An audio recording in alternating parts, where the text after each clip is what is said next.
here we are, day 5 in our 5 days of Funkmas. Now, let me ask you all a question. When you think funk, what's the first thing that comes to mind? Is it Stevie Wonder? Is it maybe Sly and the Family Stone? Or is it the Godfather of Soul? I feel good. I mean, I could make an entire history of rock style video dedicated to James Brown. The man practically invented funk, laid the groundwork for hip-hop, and is an important figure in the development of rock and roll. Papa's got a brand new bag.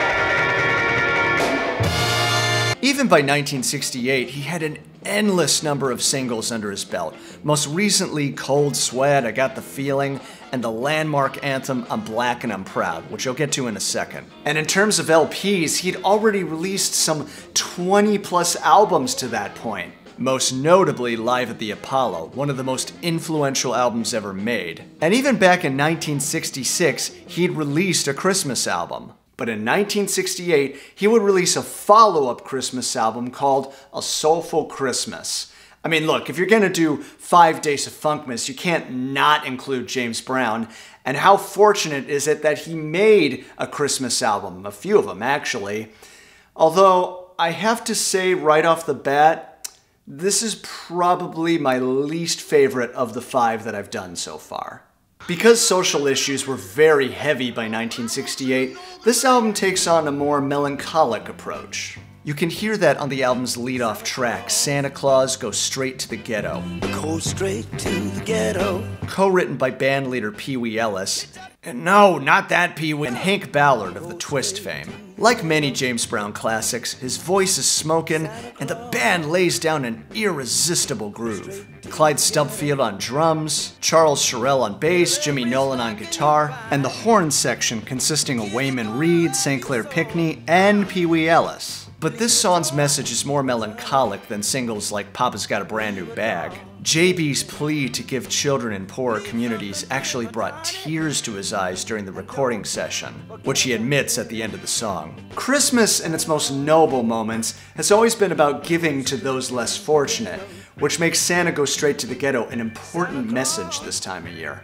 I also love the little touches like Tell 'em James Brown sent ya. Santa Claus feels like a direct sequel. This time it's a 6/8 ballad that quotes his signature single, Please, Please, Please. It's kinda odd that this love ballad of sorts is being directed directly at Santa Claus, but JB's still in peak form here with those signature screams. There's 3 other Christmas-themed tunes he sings. Tit for Tat was released as a single. They serve more as filler tracks, but they're still funky and fun to listen to, especially the title track, which has some killer horns. Merry Christmas and a Happy New Year. Pee Wee even gets a chance to blow a solo in the middle. Lyrically, it kind of acts as a thank you to JB's fans. What's odd is that my essential track from this album really doesn't have anything to do with Christmas at all. It wasn't even made for this album. It's I'm Black and I'm Proud.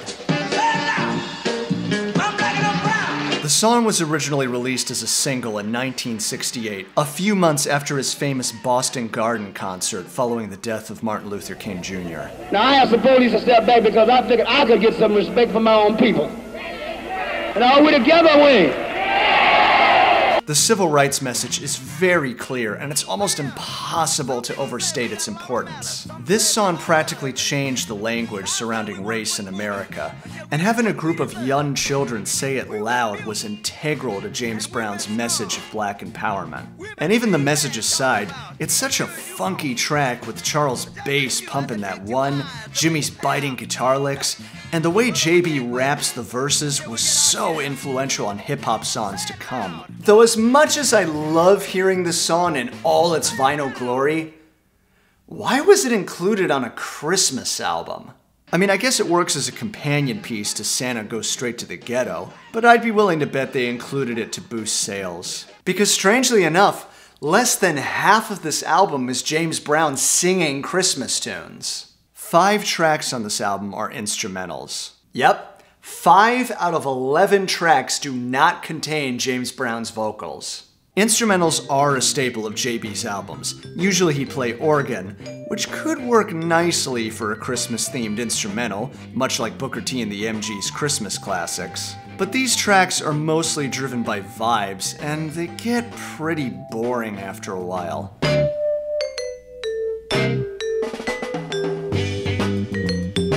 I mean, the instrumentals heard on Rufus and War's album had some pretty cool solos. Unfortunately here, Pee-wee or St. Clair never really gets a chance to blow, and they really drag this album down. They're not terrible, like Christmas Is Coming is a real funky number with a cool guitar riff. Maybe 1 or 2 of these would have been fine to fill out the album, but 5 of them? To be honest, I didn't have high expectations for James Brown's Soulful Christmas. Unlike Stack's Soul Christmas, this feels more like a quick holiday cash grab. And even I'm Black and I'm Proud had its own full album and could be found on many greatest hits packages. But there is still some enjoyment to be had here. I can definitely include 2 or 3 James Brown Christmas songs for my holiday playlist. But as an album, I'll have to give James Brown's Soulful Christmas a spotted fish. Still, credit to the hardest working man in show business. Although in 2021, I feel like all of us should have earned that title. After the wasteland that was 2020, this year was a race to catch up on all the work we lost the previous year. I was gigging every weekend, traveling up and down the East Coast, released my podcast musical, History of Rock 2000s, got COVID in the middle of it all, and really started to see this channel build a following, which I'm very grateful for. And you know, as I said last year, no matter what's going on in my life, music is the one constant.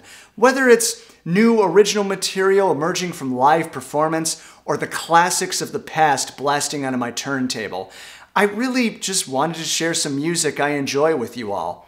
And you know what? Even if this album was the weakest, it still gives me that nostalgic feeling of sitting around the tree listening to funk records. Happy holidays, everyone. Thank you for a great year. Let's hope this next year is a good one. And just stay safe, everyone. I'm JT Curtis. I'll see you all next year.